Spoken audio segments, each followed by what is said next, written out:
Oh man, yeah, it was a really, really great final between the Taranga Lions of Senegal and the Atlas Lions of Morocco.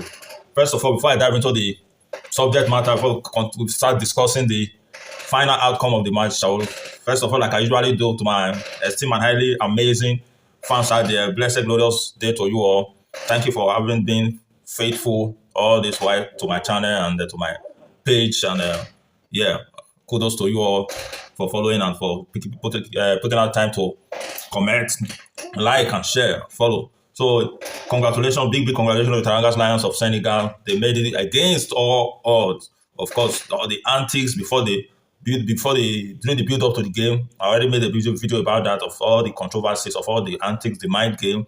Then, of course, the things that are not to be, that shows how desperate the Moroccan have been to win this outcome by all costs, all means necessary.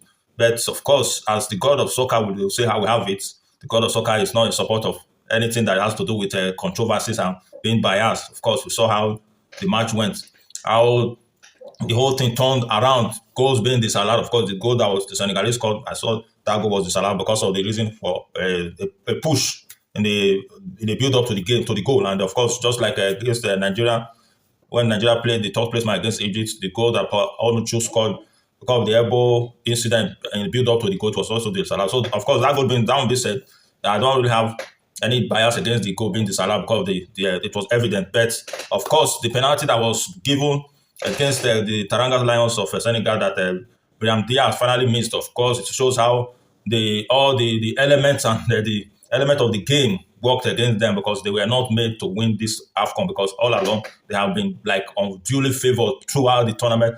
So this very final game, and of course it was the luck run against them, and Diaz couldn't really do much with that opportunity. Then went into the extra time, and of course, before you could say Jack Robinson, Senegal got a very clean goal. This is what I always say.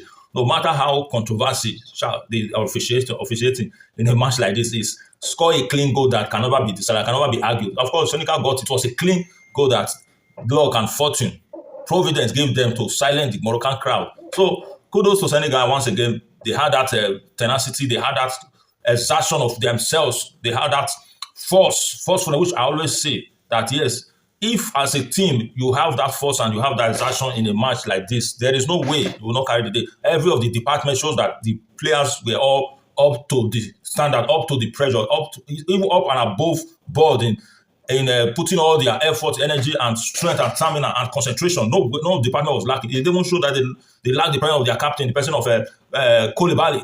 You can see what I mean. So it shows how in depth the squad is, and the coach, the tactical prowess of that coach, the Senegalese coach. So in this very stage, this is what Nigeria need to learn from. Nigeria, please, and I say please, learn from what you saw today.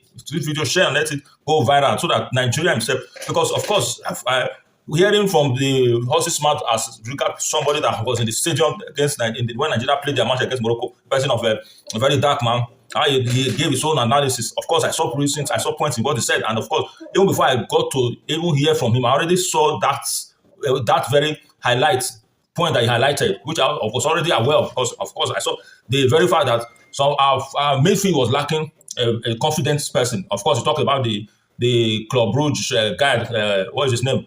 Oyindika, something like that. Yeah, is it Oyindika? Because think Oyindika. He couldn't really do much. It was just a shadow of himself, and the coach was there. Couldn't make the necessary change. Which, if it was a good, sound coach, he would have quickly swing into action and remove that guy. Of course, he also made mention of the other guy, Ekon, that was really was a shadow of himself too.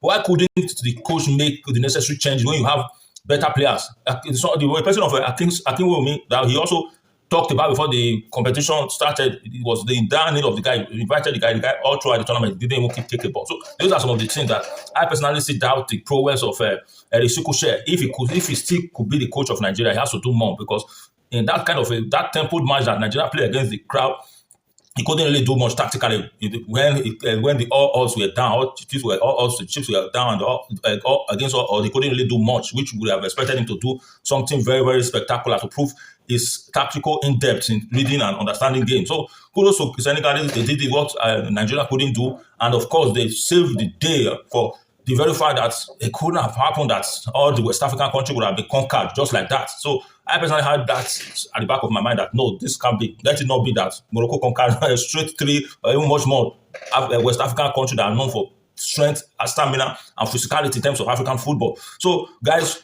this is it. So, of course, the reputation of the AFCON and Africa competition like this was already at stake. That if Morocco could have gone ahead to win it with all this controversy, it would have gone well in history for the competition. And right now, thank God, Senegal did it.